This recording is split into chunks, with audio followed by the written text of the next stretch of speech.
Hello dear students,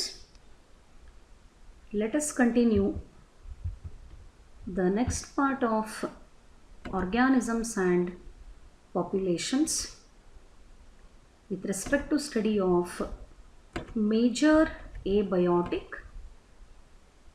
factors or components which influence the existence of all the biotic components. So in the previous video, the first part of temperature I explained, and in this video I am continuing the next part of temperature and one more abiotic factor, that is water. Temperature and precipitation are the two important factors which decides the vegetation and associated fauna.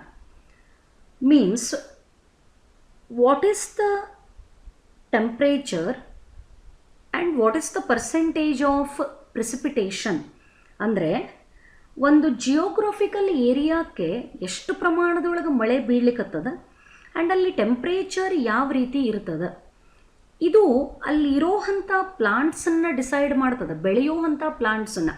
What type of the vegetation that geographical area should have, it is dependent ಅಲ್ಲಿ ಇರೋವಂಥ ಗಿಡಗಳು and ಅಲ್ಲಿ ಬೆಳೆಯುವಂಥ ಗಿಡಗಳು ಅದರ ಜೊತೆಗೆ ಬದುಕುವಂಥ ಪ್ರಾಣಿಗಳು ಯಾವುವು ಅನ್ನೋದನ್ನು ಡಿಸೈಡ್ ಮಾಡ್ತದೆ. Always vegetation decides the associated fauna. ಅಲ್ಲಿ ಗಿಡಗಳು ಯಾವ ಬೆಳಿತಾವ ಅದಕ್ಕೆ ರಿಲೇಟೆಡ್ ಪ್ರಾಣಿಗಳು ಪಕ್ಷಿಗಳು ಅಲ್ಲೇ ಬದುಕಲಿಕ್ಕೆ ಸ್ಟಾರ್ಟ್ ಮಾಡ್ತಾವೆ. This temperature place important role because ಎಲ್ಲ ಕಡೆನೂ ಎಲ್ಲ ಥರದ್ದು ಪ್ಲಾಂಟ್ಸು ಬೆಳೆಯೋದಿಲ್ಲ ಆ್ಯಂಡ್ ಆ್ಯನಿಮಲ್ಗಳು ಎಲ್ಲ ಕಡೆಗೂ ಡಿಸ್ಟ್ರಿಬ್ಯೂಟು ಆಗಿಲ್ಲ. For example, how it affects the distribution of plants and animals. Temperature ಹೆಂಗೆ ಅಫೆಕ್ಟ್ ಮಾಡ್ತದೆ ಪ್ಲಾಂಟ್ ಆ್ಯಂಡ್ ಆ್ಯನಿಮಲ್ ಡಿಸ್ಟ್ರಿಬ್ಯೂಷನ್ನ, ಯಾವ ರೀತಿ ಅದು ಅಫೆಕ್ಟ್ ಮಾಡ್ತದೆ ಅನ್ನಲಿಕ್ಕೆ some examples are given in the syllabus. Let us take the example. Mango trees cannot grow in the temperate countries like Canada and Germany. So again, temperature is the main factor. There is no snow leopard in Kerala forest. ಈ ಹಿಮದೊಳಗೆ ಬದುಕುವಂಥ snow ಲೆಪಾರ್ಡನ್ನು ನಾವು Kerala forest ಒಳಗೆ ನೋಡ್ಲಿಕ್ಕೆ ಸಾಧ್ಯನೇ ಇಲ್ಲ. Like that, tuna fishes are rare beyond the tropical latitudes in the ocean. This is marine fish. ಇದು tropical latitude ಆಚೆಗೆ ಸಿಗುವಂಥ ಸಾಧ್ಯತೆ ಬಹಳಷ್ಟು ಕಡಿಮೆ. ಅಂದರೆ temperature is the major abiotic factor which decides what kind of the vegetation and what kind of the associated animal will be there in the geographical area. Apart from that, temperature affects kinetics of enzymes, very sure, because enzymes are sensitive to the temperature. ಎಂಝೈಮ್ಗಳ ಆ್ಯಕ್ಟಿವಿಟಿನ ಬಹಳಷ್ಟು influence ಮಾಡ್ತದೆ ಯಾವುದು, temperature. It also affects the basal metabolism, the overall reactions of the body and other physiological functions of the organism. ಅಂದರೆ geographical area ಒಳಗೆ ಬೆಳೆಯುವಂಥ ಪ್ಲಾಂಟ್ಗಳನ್ನಾಗಲಿ ಅಥವಾ survive ಆಗುವಂಥ ಆ್ಯನಿಮಲ್ಗಳನ್ನು ಮಾತ್ರ decide ಮಾಡ್ದೇ ಆರ್ಗ್ಯಾನಿಸಮನ್ನು ಇಂಡಿವಿಜುವಲ್ ಆಗಿ ತಗೊಂಡಾಗ in the body of the organism, activity of the enzymes, the chemical reaction process and other physiological functions are also affected by the temperature. Therefore the temperature is a major abiotic factor. Then with respect to temperature, ಕೆಲವು ಟರ್ಮ್ಗಳನ್ನು ಆ್ಯನಿಮಲ್ಗಳಿಗೆ refer ಮಾಡ್ತದೆ based on the range of thermal tolerance. ಅಂದರೆ ಒಂದು plant ಆಗಲಿ ಒಂದು animal ಆಗಲಿ ಎಷ್ಟು ಟೆಂಪ್ರೇಚರ್ ರೇಂಜನ್ನು ಅದು ಟಾಲರೇಟ್ ಮಾಡ್ಕೊಳಿಕತ್ತದ. ಸೇ ಫಾರ್ ಎಕ್ಸಾಂಪಲ್, ನಾನು ಈ ಟಾಪಿಕ್ ಸ್ಟಾರ್ಟ್ ಆದಾಗಿನಿಂದ ಕೆಲವು ಎಕ್ಸಾಂಪಲ್ಗಳನ್ನು ತೊಗೊಳಿಕತ್ತೀನಿ. ಈಗ camel, it is comfortably surviving in the desert. ಈಗ ನಮ್ಮನ್ನು ಅಲ್ಲಿ ಕರ್ಕೊಂಡು ಹೋಗಿಬಿಟ್ರೆ ಅಫ್ಕೋರ್ಸ್ ಸರ್ವೈವ್ ಮಾಡ್ತೀವಿ, ಬಟ್ ನಮಗೇನಾಗ್ತದೆ, it takes little bit time to get adjust with that particular changed habitat. ಅದೇ ಥರ some animals They have the ability to tolerate high range of temperature, and some have the ability to tolerate for the low range of temperature. ಎಷ್ಟು ಟೆಂಪ್ರೇಚರನ್ನು ಅದು tolerate ಮಾಡ್ಕೊಳಿಕತ್ತದ. Based on the range of thermal tolerance, organisms are classified into two types. This is very important that you have to remember. The first one is eurythermal. ಆರ್ಗ್ಯಾನಿಸಮ್ಗಳನ್ನು ಈ temperature tolerance ability ಮೇಲೆ ಎರಡು ರೀತಿ classify ಮಾಡ್ತದೆ. ಅದರೊಳಗೆ ಒಂದೇದ್ದು eurythermal. What it means? Eurythermal ಅಂದರೆ ಏನು? Organisms can tolerate wide range of temperature. ಯಾವ ಆರ್ಗ್ಯಾನಿಸಮ್ಮಿಗೆ high range of temperature, wide range of ಟೆಂಪ್ರೇಚರ್ನ ಟಾಲರೇಟ್ ಮಾಡಿಕೊಂಡು ಅಲ್ಲೇ ಬದುಕೋ ಅಂಥ ಎಬಿಲಿಟಿ ಅದನ್ನು ಯೂರಿಥರ್ಮಲ್ ಅಂತ ಕರೀತಾರೆ. For example, man, cat, dog, tiger, cow, sheep, monkey and green crab. ನಾನು ಅದನ್ನು ಒಂದೇ ಯಾಕೆ ಹೈಲೈಟ್ ಮಾಡೀನಿ ಅಂದರೆ, because I am showing the image of green crab. This is the green crab. All these are the examples for eurythermal organisms, and these organisms can tolerate wide range of temperature. Wide range of temperature-ಗೆ respond ಮಾಡಬೇಕು, tolerate ಮಾಡಬೇಕು. ಅಂಥವಕ್ಕೆ ಏನಂತ ಕರೀತಾರೆ? Eurythermal ಅಂತ ಕರೀತಾರೆ. Then opposite to this one, ಇದಕ್ಕೆ opposite ಆಗಿ ಇನ್ನೂ ಒಂದು ಟರ್ಮ್ ಅಂದರೆ stenothermal. These are the two groups of organisms classified on the basis of range of thermal tolerance. Wide range of temperature-ಗೆ ಟಾಲರೇಟ್ ಮಾಡ್ಕೋತಿದ್ರೆ eurythermal. Narrow range of temperature, organisms can tolerate only a narrow range of temperature. They are called stenothermal. ಒಂದೇ ಒಂದು ಶಬ್ದ change ಆಯಿತು ನೋಡ್ರಿ, ನೆನ್ಪಿಟ್ಕೊಳ್ಳಿಕ್ಕೂ ಬಹಳ ಸುಲಭ. ವೈಡ್ ರೇಂಜ್ ಅಂತ ರೆಫರ್ ಮಾಡಿದರೆ ಯೂರಿಥರ್ಮಲ್, ನ್ಯಾರೋ ರೇಂಜ್ ಅಂತ ರೆಫರ್ ಮಾಡಿದರೆ it is stenothermal. And examples for the stenothermal: reptiles, crustaceans except that green crab, insects, salmon, it is a fish, penguin, python, it is a hebau, crocodile. All these are examples for strenothermal. They can tolerate only a narrow range of temperature. This is the image of penguin. Ice ಒಳಗನೆ ಬದುಕ್ತಾವ. That is why they can tolerate narrow range of temperature. So based on thermal tolerance, ಎಷ್ಟು ಥರದ organisms ಅವ? Two types. Eurythermal organisms can tolerate wide range of temperature. Strenothermal organisms can tolerate only a narrow range of temperature. These are the two types of organisms classified on the basis of range of thermal tolerance. And again I repeat, this is very important to remember with respect to theory as well as competitive exam. Then moving to next one. Another important abiotic factor is water. Water is also an important factor influencing the life of organism. Without water, life cannot be imagined, and moreover, first life originated in the water itself. ಎವಲ್ಯೂಷನನ್ನು study ಮಾಡಬೇಕಾದ್ರೆ ಅದು ಗೊತ್ತಾಗ್ತದೆ. First life form ಎಲ್ಲಿ originate ಆಯಿತು earth ಮೇಲೆ? It is in the aquatic habitat. Water ಇಲ್ಲ ಅಂತಂದರೆ existence is impossible. Productivity and distribution of the plants is dependent on water.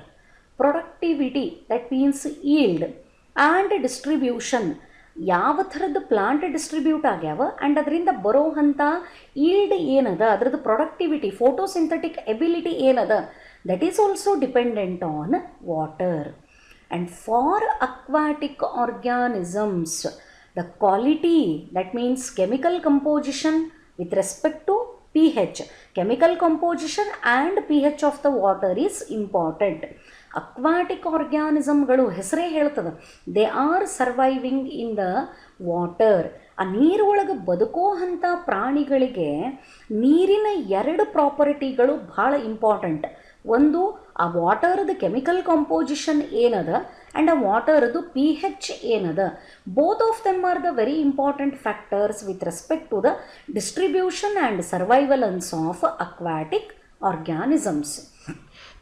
Then salinity varies in aquatic environment.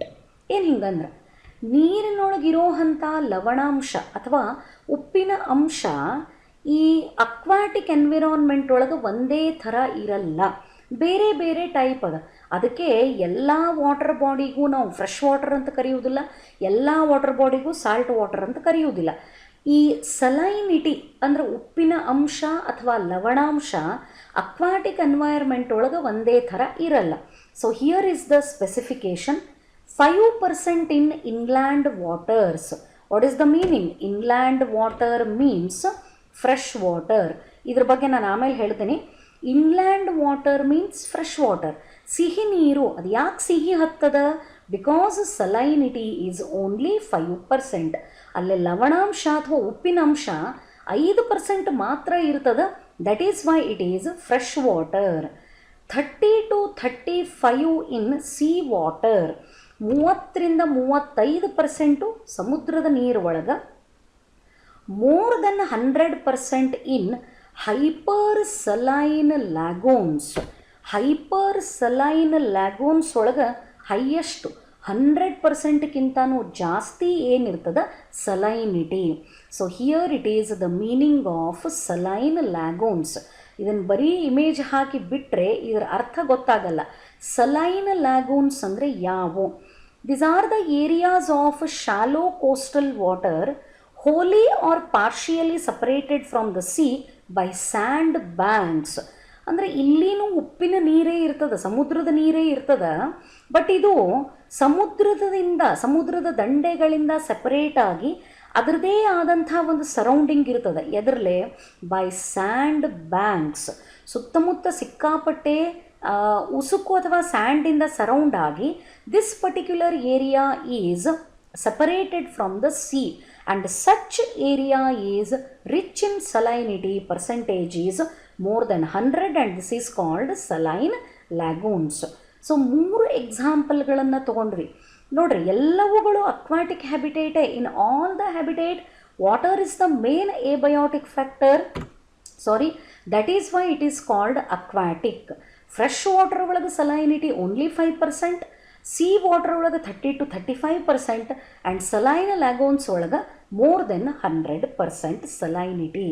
This also matters.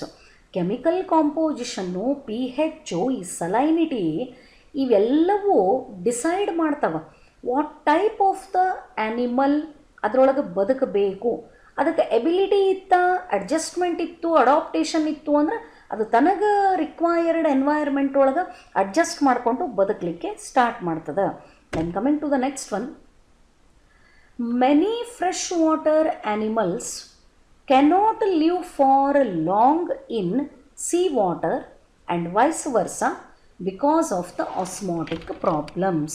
ಏನು ಹಂಗಂದರೆ fresh water ಆ್ಯನಿಮಲ್ಗಳನ್ನು ತಂದು ನಾವು ಸಮುದ್ರಕ್ಕೆ ಹಾಕಿದರೆ ಅಥವಾ salt water ಸಮುದ್ರದೊಳಗೆ ಬದುಕ್ತಿರೋ ಅಂಥ ಆ್ಯನಿಮಲ್ಸನ್ನು ತಂದು ನಾವು ಫ್ರೆಶ್ ವಾಟರಿಗೆ ಇಂಟ್ರೊಡ್ಯೂಸ್ ಮಾಡಿದರೆ ಅವು ಭಾಳ ಹೊತ್ತು ಬದುಕೋದಿಲ್ಲ. Because of osmotic problem, osmotic regulation. They have to maintain constant water balance in the body. ಅಲ್ಲೇ ಆ ಸಲೈನಿಟಿ ಚೇಂಜ್ ಆದ ಕೂಡಲೇ ಬಾಡಿ ಫಂಕ್ಷನ್ನು ಅಫೆಕ್ಟ್ ಆಗ್ತದೆ. That is why the organisms are the animals, specially aquatic animals, if they are shifted from fresh water to sea water or sea water to fresh water, they cannot live for long time. The water is that much importance.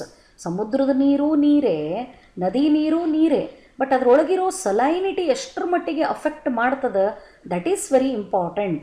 ಅದಕ್ಕೇ ಆಗಲೇ ಒಂದು point ಬಂತು, chemical ಕಾಂಪೋಸಿಷನ್ನು ಮತ್ತು pH ಎರಡೂ ಕೂಡ mostly they affect the distribution of aquatic organisms. Then moving to the next point. Temperature ಥರಾನೇ ಇಲ್ಲಿನೂ term ಬರ್ತಾವ. Based on the range of tolerance to salinity, organisms are of two types. Sorry, here I made one mistake. This is of, F ಆಗಬೇಕಿತ್ತು, R ಬಂದದಲ್ಲೇ. Based on the range of tolerance to salinity, ಅದು ಹೆಚ್ಚಿನ ಪ್ರಮಾಣದ salinity, ಸಾಲ್ಟನ್ನು tolerate ಮಾಡ್ಲಿಕ್ಕತ್ತದೋ ಅಥವಾ limited ಸಲೈನಿಟಿಗೆ respond ಮಾಡ್ಲಿಕ್ಕತ್ತದೋ ಅದ್ರ ಮೇಲೆ. So temperature ಒಳಗೆ ಹೆಂಗೆ ಬಂತು, tolerance to the thermal variation. Temperature ರೇಂಜನ್ನು ಯಾವ ರೀತಿ ಟಾಲರೇಟ್ ಮಾಡ್ಕೋತದ, eurythermal and stenothermal ಅಂತ ತೊಗೊಂಡ್ವಿ. Like that, based on the range of tolerance to salinity, organisms are of two types. What are those? Again, euryhaline. ಇಲ್ಲೇ first term same ಅದ, ಮುಂದಿಂದ ಮಾತ್ರ ಚೇಂಜ್ ಆಗ್ಯದ. Haline, halic refers to salinity, ಉಪ್ಪಿನಂಶ. Euryhaline ಹಿಂಗಂದ್ರೆ ಏನು? These are the organisms they can tolerate and thrive in a wide range of salinity. Tolerate ಮಾಡ್ಕೋತಾವ plus ಬದುಕ್ತಾವನು ಎಲ್ಲೇ, ವೈಡ್ ರೇಂಜ್ ಆಫ್ ಸಲೈನಿಟಿ. ಎಷ್ಟು ಸಲೈನಿಟಿ ವೇರಿಯೇಷನ್ ಆದ್ರೂ ಏನು ಡಿಫ್ರೆನ್ಸ್ ಆಗಲ್ಲ. ವೈಡ್ ರೇಂಜ್ ಆಫ್ ಸಲೈನಿಟಿಗೆ ಅವು ರೆಸ್ಪಾಂಡು ಮಾಡ್ತಾವ, ಪ್ಲಸ್ ಪರ್ಫೆಕ್ಟಾಗಿ ಬದುಕ್ತಾವ. ಇಂಥ ಆರ್ಗ್ಯಾನಿಸಮ್ಸಿಗೆ ಏನಂತ ಕರೀತಾರೆ? Euryhaline. So here is the example. One is fish and another is crab. These are the two examples for euryhaline. They can tolerate and thrive in a wide range of salinity. ಮತ್ತು ಯೂರಿಹ್ಯಾಲಿನ್ ಅದ ಅಂದಮೇಲೆ next term ಏನಿರ್ತದ? Stenohaline. ಅಲ್ಲೇ steno thermal ಅಂದ್ವಿ. Thermal means temperature, haline means salinity. They can tolerate only a narrow range of salinity. ಅಂದರೆ ಭಾಳ variation ಆದರೆ ಬದುಕೋಕ್ಕಾಗಲ್ಲ.